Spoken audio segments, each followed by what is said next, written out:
الحمد لله رب العالمين الرحمن الرحيم مالك يوم الدين وأشهد أن لا إله إلا الله وحده لا شريك له وأشهد أن محمدا عبده ورسوله صلى الله عليه وعلى آله وصحبه أما بعد. Chers frères, comme vous le savez tous, Allah subhanahu wa ta'ala nous a créés pour que nous l'adorions et que nous l'unifions d'un culte sincère, pour qu'on soit envers lui obéissant. Il nous dit dans son livre, je n'ai créé les djinns et les hommes que pour qu'ils m'adorent. Voici la sagesse pour laquelle Allah tabaraka wa ta'ala nous a tous créés. Malgré cela, dans la nature de l'homme, il y a les manquements, il y a les faiblesses, il est sujet à l'erreur et au péché. Le prophète sallallahu alayhi wa sallam nous dit, tout fils d'Adam est sujet à la faute, et le meilleur de ceux qui tombent dans la faute sont ceux qui se repentent. Il nous dit également, par celui qui détient mon âme dans sa main, si vous ne commettiez pas de péché, Allah vous aurait fait disparaître et serait venu avec d'autres personnes qui, eux, auraient péché, lui auraient demandé pardon et il aurait accordé son pardon. De ces deux textes, on voit que l'homme est sujet à l'erreur et qu'il n'est pas parfait. Et qu'il n'est pas parfait, il peut donc tomber dans le péché. Mais Allah subhanahu wa ta'ala, de par sa grande grâce, sa vaste miséricorde, sa bonté envers ses serviteurs, nous a ouvert de nombreuses portes afin d'y trouver le pardon pour nos péchés. Allah tabaraka wa ta'ala a mis dans ce bas monde de nombreuses causes afin de pouvoir expier ces nombreux péchés. Et la plus grande cause est de croire en Allah subhanahu wa ta'ala, de l'adorer d'un culte sincère et de s'éloigner de tout polythéisme. Allah nous dit dans son livre, et ceux qui ont cru et fait de bonnes œuvres, nous leur effacerons leurs péchés et nous les rétribuerons de la meilleure récompense pour ce qu'ils auront accompli. Il nous dit également, certes Allah ne pardonne pas qu'on lui donne quelque associé que ce soit, et en dessous de cela il pardonne à qui il veut.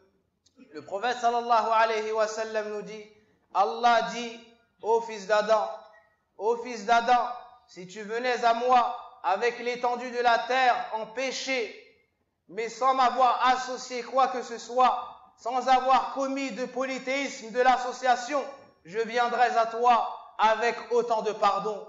Je viendrai à toi avec autant de pardon. Et le prophète sallallahu alayhi wa sallam nous dit, on ouvre les portes du paradis tous les lundis et tous les jeudis. Et on pardonne dans ces 2 jours à l'ensemble des serviteurs qui ne commettent pas de polythéisme. À l'ensemble des serviteurs qui ne commettent pas de polythéisme. Exception faite de 2 personnes qui se sont disputées. On attend la réconciliation de ces 2-là. Parmi les plus grandes causes, la demande de pardon et le repentir sincère. Allah nous dit dans son livre, celui qui commet un mal ou une injustice contre lui-même, puis demande pardon à Allah, il le trouvera pardonneur et miséricordieux.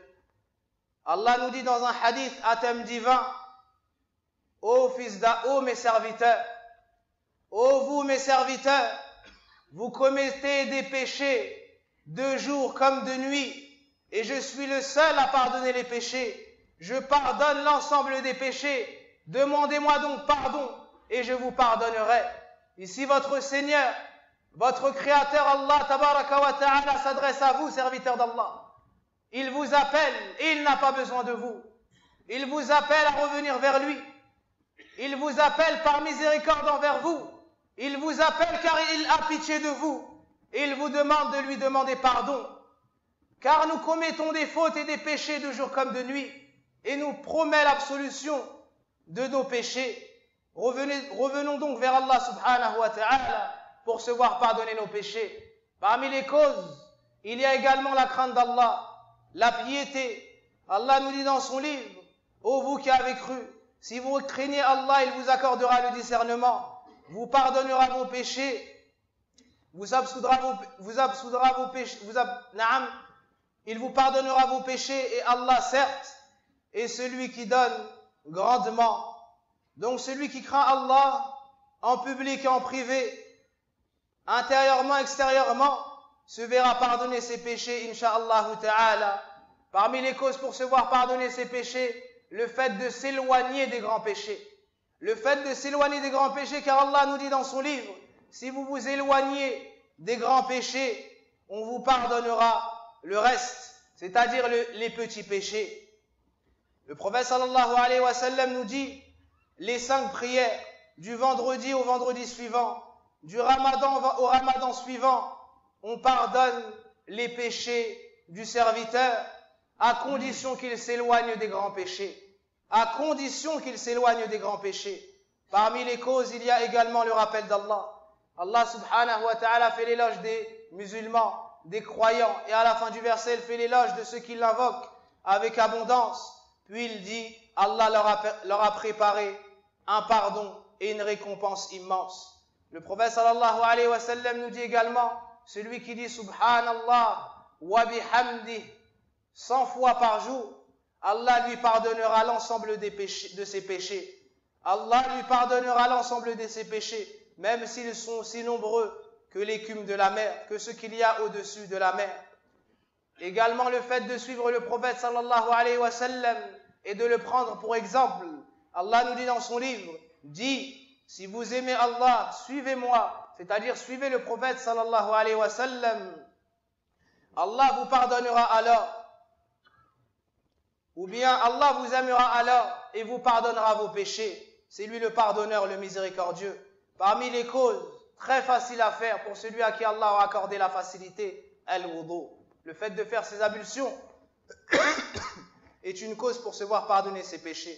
Uthman radiallahu anhu un jour a fait ses ablutions puis a dit, j'ai entendu le prophète sallallahu alayhi wa sallam dire, celui qui fait ses ablutions ainsi, du mieux qu'il le peut, puis accomplit 2 unités de prière avec concentration sans être déconcentré, na'am, il lui sera pardonné l'ensemble de ses péchés passés.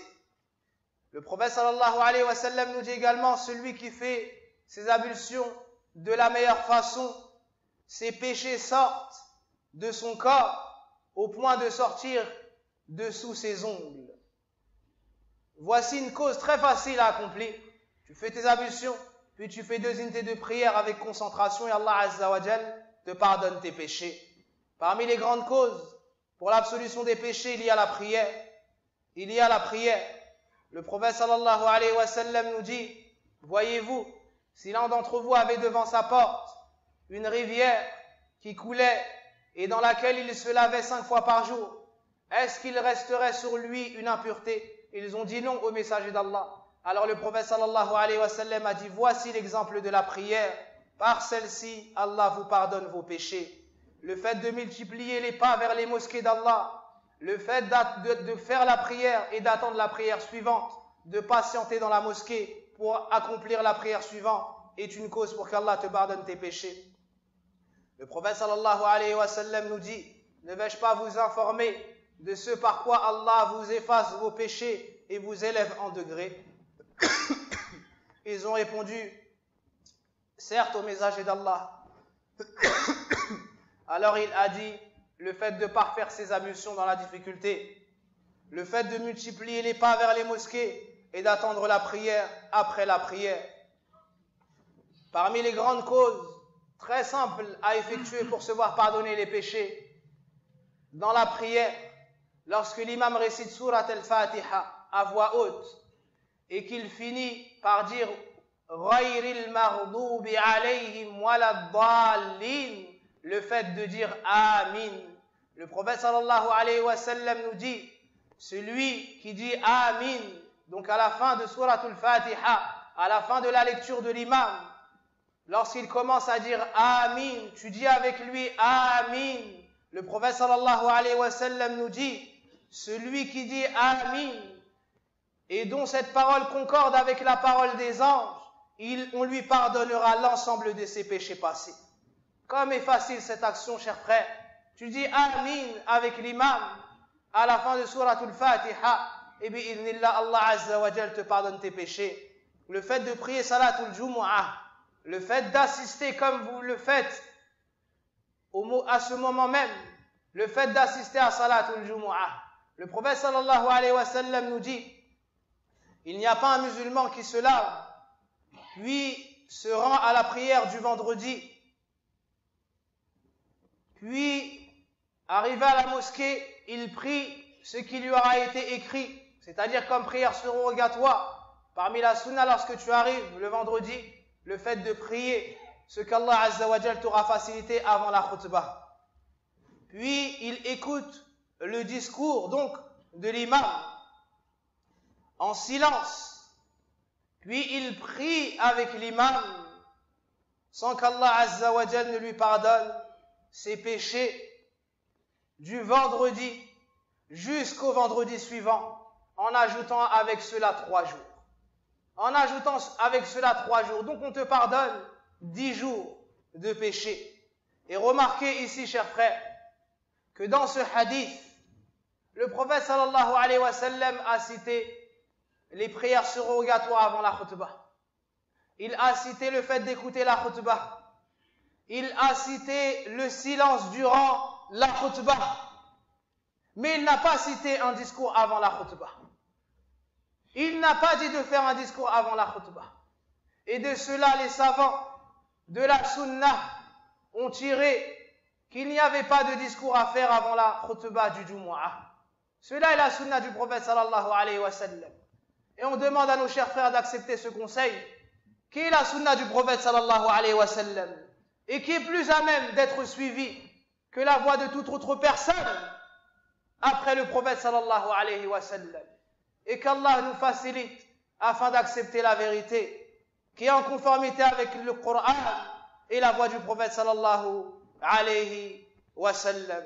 Parmi les causes pour se voir pardonner les péchés, le fait de jeûner le mois de Ramadan et de prier Salatut Tarawih. Parmi les causes, il y a également le pèlerinage et la Umrah. Le prophète sallallahu alayhi wa sallam nous dit, faites suivre le pèlerinage de la Umrah, car cela repousse la pauvreté et efface les péchés, tout comme le soufflet élimine les impuretés du fer. Le fait de faire des aumônes, as-sadaqa est une cause pour se voir pardonner les péchés. Le prophète sallallahu alayhi wa sallam nous dit, ne vais-je pas vous informer des portes du bien? Le jeûne est un bouclier et l'aumône éteint les fautes, les péchés, comme l'eau éteint le feu. Le fait de pardonner à ses frères, le fait de se contenir et de ne pas se mettre en colère est une cause pour qu'Allah te pardonne tes péchés.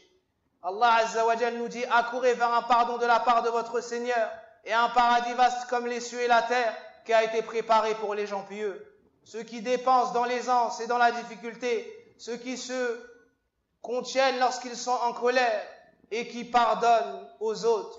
Et certes, Allah aime les bienfaisants. Donc si tu es indulgent, si lorsque tu es en colère, tu te retiens et tu n'exprimes pas ta colère, si tu pardonnes à ceux qui t'ont opprimé, attends-toi à recevoir un pardon de la part de ton Seigneur subhanahu wa ta'ala.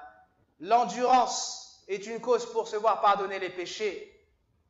Allah nous dit dans le Coran, ceux qui se montrent endurants, font de bonnes actions, ceux-là auront un pardon et une grande récompense. Les épreuves et les malheurs sont une cause pour se voir pardonner nos péchés. Le prophète sallallahu alayhi wa sallam nous dit, il n'y a pas un mal, ni une difficulté, ni une tristesse ou une peine qui touche le musulman, ni même une épine qui te touche sans que par cela Allah ne te pardonne tes péchés. L'invocation des enfants pour leurs parents, et la demande de pardon pour nos parents qui sont décédés. Le prophète sallallahu alayhi wa sallam nous dit, ô vous les enfants, le prophète sallallahu alayhi wa sallam nous dit, lorsque le fils d'Adam décède, toutes ses actions s'arrêtent, excepté 3 choses. Une aumône qui perdue, une science dont tire profit après ta mort, et les invocations d'un enfant pieux. Les invocations d'un enfant pieux. Donc si tu fais dua pour tes parents, par cela Allah Azza wa Jal efface leurs fautes. Et la 20e cause qu'on va citer ici ce qui se passe dans la tombe, l'étreinte de la tombe et l'épreuve dans la tombe. Ibn Taymiyyah rahimahullah ta'ala nous dit par cela, Allah Azza wa Jal efface des péchés du serviteur. Et sachez qu'au-dessus de tout cela, chers frères, il y a la miséricorde du plus miséricordieux, Allah subhanahu wa ta'ala arhamur rahimin, son pardon, sa générosité et sa bonté, même sans cause du serviteur. Donc ne désespérez pas de la miséricorde d'Allah subhanahu wa ta'ala et efforcez-vous de revenir vers lui de jour comme de nuit. C'est celui qui est accueillant au repentir, qui se réjouit du repentir de son serviteur. A'udhu billahi minash shaytanir rajim. قل يا عبادي الذين أسرفوا على أنفسهم لا تقنطوا من رحمة الله إن الله يغفر الذنوب جميعا إنه هو الغفور الرحيم وصل اللهم وبارك على نبينا محمد وعلى آله وصحبه أجمعين اللهم اغفر لنا ذنوبنا اللهم اغفر لنا ذنوبنا اللهم اغفر لنا ذنوبنا وكفر عنا سيئاتنا وتوفنا مع الأبرار اللهم ارفع درجاتنا في الجنة اللهم ارفع درجاتنا في الجنة اللهم اشف مرضانا ومرضى المسلمين اللهم اشف مرضانا ومرضى المسلمين اللهم اشف أمهاتنا اللهم اشف أمهاتنا اللهم اشف أمهاتنا برحمتك يا أرحم الراحمين واشف آباءنا وأزواجنا وأولادنا يا أكرم الأكرمين